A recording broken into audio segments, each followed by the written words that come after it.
জাতি যখন হাসিনার পতন ঘটলো, জাতি কিন্তু একটা আশার আলো দেখল।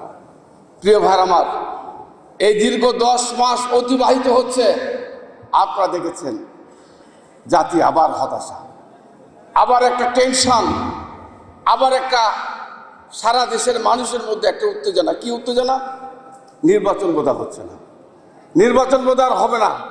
বাংলাদেশের আরেকটা নতুন ষড়যন্ত্র, নতুন চক্রান্ত। কেউ বলে ভোট হতে হবে, কেউ বলে যে এই সংস্কারের কথা বলে সময় দীর্ঘ করার চেষ্টা করা হচ্ছে। এই ভোটের জন্য আমরা 20টা বছর আন্দোলন করলাম। এই 15.5 বছর অবৈধ সরকার জোর করে ক্ষমতা থাকলো, অথচ এমন এক অবস্থায় দেশ এক টান টান উত্তেজনা আপনারা দেখেছেন।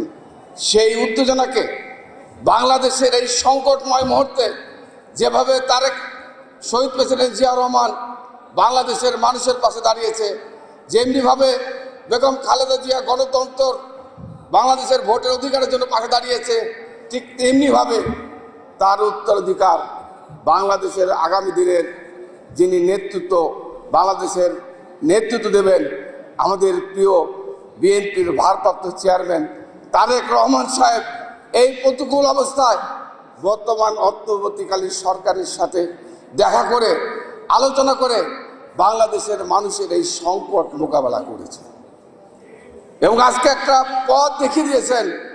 আগামী ফেব্রুয়ারি মাসে অন্তর্বর্তীকালীন সরকার ঘোষণা দিয়েছে যে নির্বাচন হবে, সেই নির্বাচনে বাংলাদেশের মানুষ তার পছন্দের প্রার্থীকে ভোট দিয়ে নির্বাচিত করবে।